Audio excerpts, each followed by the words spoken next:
আসসালামু আলাইকুম। AI and PS solution চ্যানেলের পক্ষ থেকে আপনাদেরকে স্বাগতম। আশা করি সকলেই ভালো আছেন। গত ভিডিওতে আমরা দেখিয়েছিলাম ফ্রিল্যান্সিং কিভাবে করা যায় এবং ফ্রিল্যান্সিং করতে আপনাকে কোন কোন বিষয়ে দক্ষ হতে হবে। তো আজকে আমরা জানবো গ্রাফিক্স ডিজাইন সম্পর্কে। যারা গ্রাফিক্স ডিজাইনে ফ্রিল্যান্সিং করবেন তাদের জন্য আজকের ভিডিওটা অনেক উপকারী হবে আশা করি। তো প্রথমে বলে নেই, গ্রাফিক্স ডিজাইন করার জন্য আপনাকে কিছু কিছু সফটওয়্যারে পারদর্শী হতে হবে। তার মধ্যে অ্যাডোবি ইলাস্ট্রেটর, অ্যাডোবি ফটোশপ এগুলো হচ্ছে অন্যতম। তো আজকে আমরা অ্যাডোবি ইলাস্ট্রেটর সম্পর্কে জানবো এবং কিছু কিছু টুলসের ব্যবহারও শিখব। তো শুরু করা যাক। তার আগে বলে নেই, যারা আমার চ্যানেলে নতুন তারা অবশ্যই আমার চ্যানেলটি সাবস্ক্রাইব করবেন এবং পাশে থাকা বেল আইকনটি ক্লিক করবেন যাতে পরবর্তী ভিডিওগুলোর নোটিফিকেশন আপনার কাছে খুব দ্রুত পৌঁছে যায়। তো শুরু করা যাক।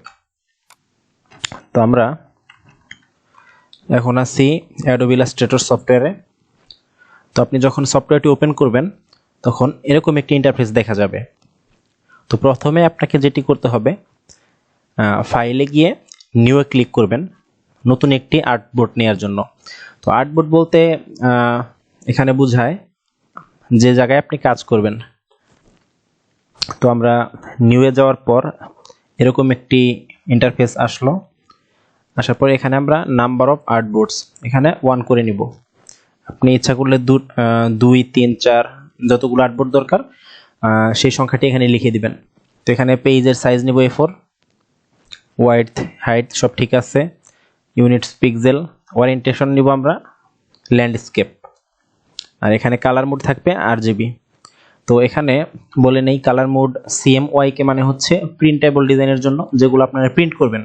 কারণ প্রিন্ট করলে RGB মোডের যে কালারটা এখানে শো করবে সেই কালারটা আপনারা প্রিন্ট ফাইলে পাবেন না। তো CMYK তে যদি আপনারা ডিজাইন করেন সেম টু সেম সেই ডিজাইনগুলোই সেই কালারগুলোই আপনারা প্রিন্ট ফাইলে পাবেন। তো যাই হোক, আমরা RGB তে কাজ করব। এখন RGB সিলেক্ট করে আমরা ওকে প্রেস করলাম। দেখুন নতুন একটি আর্টবোর্ড চলে আসলো। তো এখানে এই যে বাম সাইডে যে টুলস বারগুলো আছে সেগুলো সম্পর্কে আপনাকে জানতে হবে প্রথমে। তো প্রথমে আছে সিলেকশন টুল। সিলেকশন টুলের কাজ হলো সিলেক্ট করা।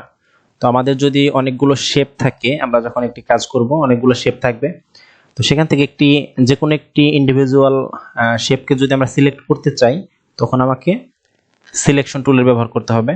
যেমন সিলেকশন টুল আমরা সিলেক্ট করে যে কোনো ধরনের শেপ সিলেক্ট করে সেটিকে মুভ করাতে পারবো, সেটির ভিতরে অন্যান্য কাজও করতে পারবো, সেটিকে কালার করতে পারবো, ইচ্ছা করলে স্ট্রোক কমাতে বাড়াতে পারবো। যাই হোক, সিলেকশন টুলের কাজ অনেক। তো পরবর্তীতে আছে ডাইরেক্ট সিলেকশন টুল। সিলেকশন টুলে আমরা দেখলাম যে, আমি একটু জুম করে নিচ্ছি।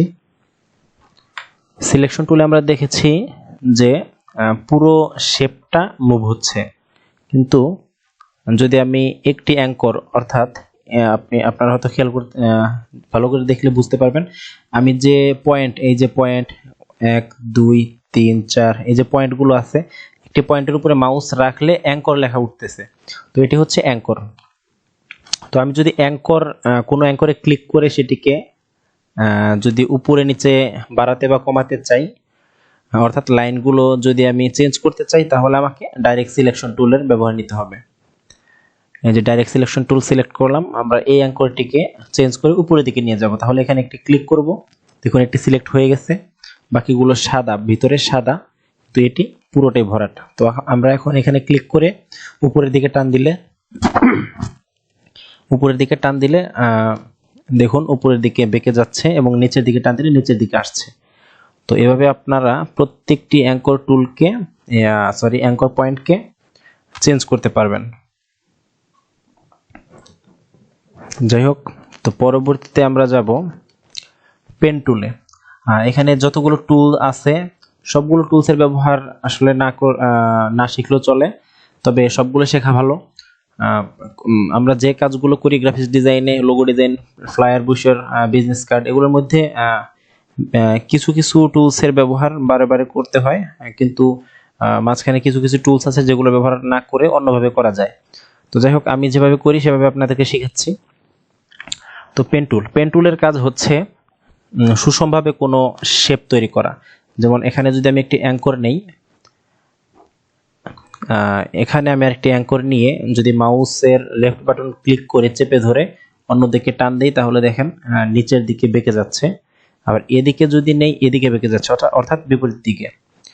তো পরবর্তীতে আমরা যদি এখানে একটি অ্যাঙ্কর নেই, তাহলে দেখুন সুন্দর একটি শেপ তৈরি হয়ে যাচ্ছে। এই যে শেপটি আঁকালাম। তো এই শেপটি বানানোর জন্য আপনি অন্যভাবে করলে হয়তো কষ্ট হতো, কিন্তু পেন টুলের মাধ্যমে কষ্ট হলো না এবং পেন টুলের মাধ্যমে জিনিসটি সুষম হলো। যাই হোক, এখানে এখন যদি আপনি পেন টুলের ভিতরে আরো কিছু টুলস আছে, এই যে নিচে যে ছোট্ট তীর দেখতে পাচ্ছেন, এখানে ক্লিক করে ধরে রাখলে অনেকগুলো টুলস আসে। এখানে add anchor point tool. Anchor point আমরা একটু আগে বুঝালাম যে এই যে বিন্দুগুলো, এগুলো হচ্ছে অ্যাঙ্কর।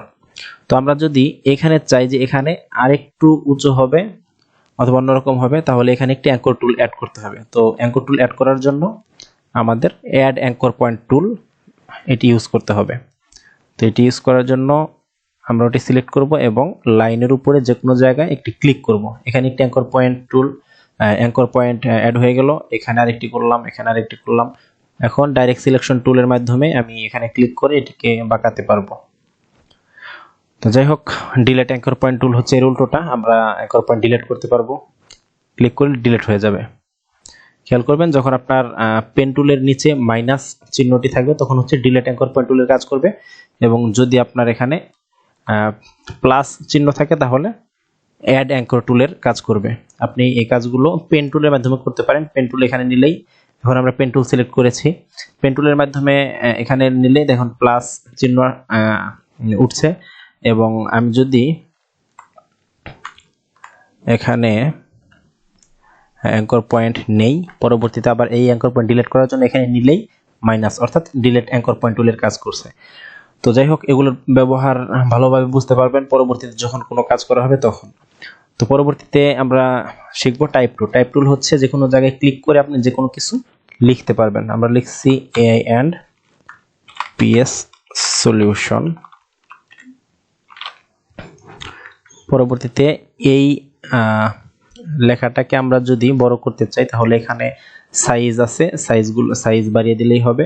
আর যদি আমরা ফ্রি ভাবে আরো বড় করতে চাই, তাহলে এখানে ডাইরেক্ট সিলেকশন টুল দ্বারা ক্লিক করে কিবোর্ড থেকে শিফট এবং অল্টার একসাথে প্রেস করে ধরে রেখে এখানে টান দিতে হবে, তাহলে সাইজের কোনো পরিবর্তন হবে না। আপনি যদি শিফট এবং অল্টার চেপে না ধরে টান দেন, তাহলে এরকম শেপ চেঞ্জ হয়ে যাবে, মেইন শেপটা থাকবে না।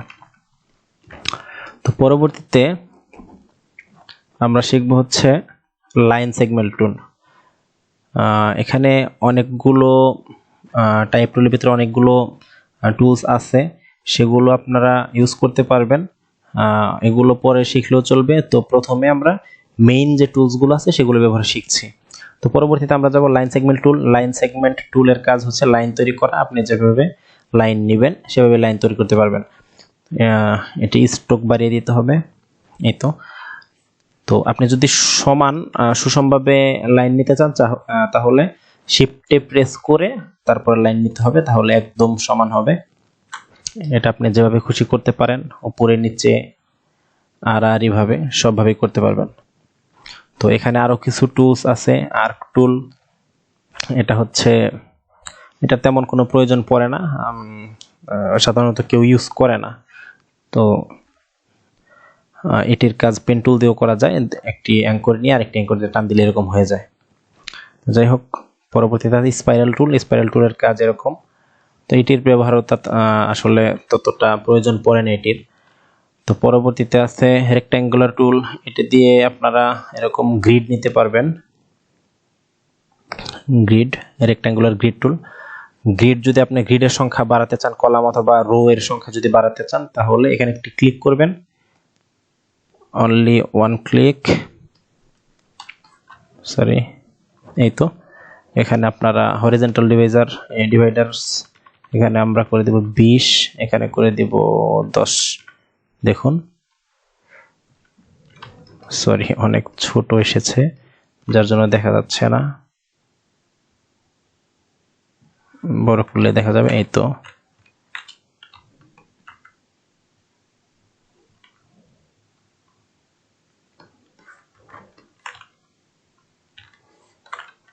এই তো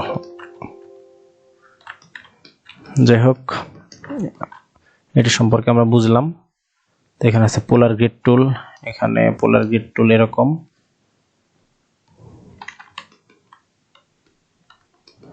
এটা আপনারা ছোট কম বেশি করে নিতে পারবেন লাইনগুলো। তার জন্য একটি ক্লিক করবেন, এখানে বাড়িয়ে কমিয়ে দিলেই কম বেশি হয়ে যাবে। এই দেখুন বেশি হয়ে গেছে। তো যাই হোক, পরবর্তীতে আমরা দেখব হচ্ছে পেন্সিল টুল। পেন্সিল টুল হচ্ছে ফ্রি ভাবে কোনো শেপ আঁকানোর জন্য ব্যবহৃত হয়। তো সেক্ষেত্রে আপনাকে অবশ্যই স্ট্রোক ওপেন রাখতে হবে। স্ট্রোক জানি নান না থাকে সেক্ষেত্রে আপনাদের খেয়াল রাখতে হবে এটা হচ্ছে নান, অর্থাৎ স্ট্রোক হবে না, স্ট্রোকটা থাকবে, কালারে থাকবে। তো যে কোনো ধরনের শেপ আঁকানোর জন্য এটি ব্যবহৃত হয়। এটির একটি সুন্দর দিক হচ্ছে এখানে অ্যাঙ্কর পয়েন্ট থাকে। এই অ্যাঙ্কর পয়েন্ট দিয়ে আপনারা ডাইরেক্ট সিলেকশন টুল ধরে আপনারা এটাকে চেঞ্জ করতে পারবেন। এই দেখুন চেঞ্জ হচ্ছে। তো পরবর্তীতে আমরা আসি পেইন্ট ব্রাশ টুল। এটি হচ্ছে ফ্রিভাবে এটিও কাজ করা যায়, কিন্তু এখানে আপনি পেন্সিল টুলের মতো ততটা সুবিধা পাবেন না, কিন্তু যদি আপনার গ্রাফিক্স ট্যাব থাকে তাহলে আপনি অনেক সুন্দরভাবে ডিজাইন করতে পারবেন এই পেইন্ট ব্রাশ টুলের দ্বারা। তো সেজন্য আপনাকে এখান থেকে, এটা হচ্ছে পেইন্ট ব্রাশ টুলের ব্রাশেস, অর্থাৎ এখানে যতগুলো ব্রাশ আছে আপনার সেই ব্রাশগুলো এখানে থাকবে। যেমন এটি একটি ব্রাশ, এটি সিলেক্ট করে আপনি যদি টান দেন এরকম হবে। তো এখানে আপনার যেটি করতে পারবেন, যদি আপনার গ্রাফিক্স ট্যাব থাকে তাহলে এখানে নিউ ব্রাশে গিয়ে ক্যালিগ্রাফিক ব্রাশে গিয়ে ওকে, এখানে আপনারা সাইজটি 3pt, এখানে প্রেসার 3pt, ওকে। এখন দেখুন আমি গ্রাফিক্স ট্যাব দিয়ে কাজ করছি সেজন্য এরকম হচ্ছে।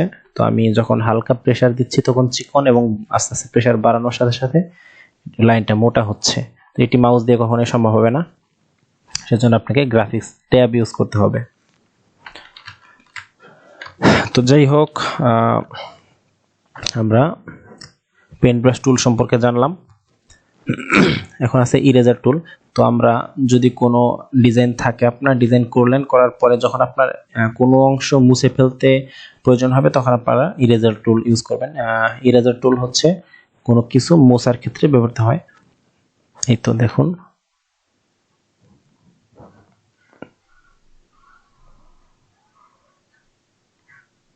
এই তো আরেকটি টুলস দেখাচ্ছি, সেটা হচ্ছে রেক্ট্যাঙ্গেল টুল। তো এখানে হচ্ছে রেক্ট্যাঙ্গেল টুল। রেক্ট্যাঙ্গেল টুলের কাজ হচ্ছে রেক্ট্যাঙ্গেল নেওয়া। এখানে অনেকগুলো শেপ আছে, আপনারা যেটি প্রয়োজন সেটি নেবেন। এক্লিপস টুল। তো এগুলো সুষমভাবে করার জন্য আপনাকে যেমন বৃত্তটি সুষমভাবে নিতে হবে, তাহলে শিফটে প্রেস করে টান দিবেন, তাহলে সুষম একটি বৃত্ত হবে। তো পরবর্তীতে আপনার মনে হলো যে এই বৃত্তের অর্ধেক কেটে আমি নিচে নিয়ে আসবো, তাহলে আপনাকে ব্যবহার করতে হবে ইরেজার টুলের নিচে আছে সিজার্স টুল। তো এই সিজার্স টুলকে ইউজ করে আপনাকে এই অংশটি নিচে আনতে হবে। তো সেজন্য আপনার অ্যাঙ্কর, যে কোনো অ্যাঙ্কর টুলে একটি ক্লিক করলে এই সিজার টুল ইউজ করে অ্যাঙ্কর টুলে ক্লিক করলাম, পরবর্তীতে আরেকটা অ্যাঙ্কর টুলে যদি ক্লিক করি তাহলে দেখুন এই অংশটি আলাদা হয়ে গিয়েছে। এই তো। তো যাই হোক, আমরা আজকে কিছু কিছু টুলস সম্পর্কে জানলাম। পরবর্তী ভিডিওগুলোতে আমরা ইলাস্ট্রেটরের বাকি জিনিসগুলো জানবো। আপনাকে অবশ্যই ইলাস্ট্রেটরে দক্ষ হতে হলে সবগুলো টুলসের ব্যবহার জানতে হবে এবং সবগুলো টুলস নিয়ে বেশি বেশি প্র্যাকটিস করতে হবে। তো প্র্যাকটিস যত করবেন আপনার কাজ ততই সুন্দর হবে। একটি জিনিস মনে রাখবেন, আপনি যে কাজটি করবেন না কেন আপনাকে সেই কাজটি সম্পর্কে খুবই দক্ষ হতে হবে। যতটা দক্ষ হতে পারলে আপনি ইন্টারন্যাশনালি কাজ করতে পারবেন, ঠিক ততটা দক্ষ, যাতে আপনি খুব ভালোভাবে সফল হতে পারেন। তো পরবর্তী ভিডিওগুলোতে আমরা বাকি সব জিনিস নিয়ে আলোচনা করব, এবং এখন থেকে গ্রাফিক্স ডিজাইনের উপরে অনেকগুলো ক্লাস হবে। ক্লাসগুলো আপনারা অবশ্যই নিয়মিত দেখবেন এবং ভালোভাবে বাড়িতে বসে প্র্যাকটিস করবেন। তো সবাই ভালো থাকবেন। এবং আবারও বলছি, আমার চ্যানেলটি সাবস্ক্রাইব করবেন এবং পাশে থাকা বেল আইকনটি ক্লিক করবেন যাতে পরবর্তী ভিডিওগুলো আপনি খুব দ্রুত পেয়ে যান। তো সে পর্যন্ত সবাই ভালো থাকবেন, সুস্থ থাকবেন। আল্লাহ হাফেজ।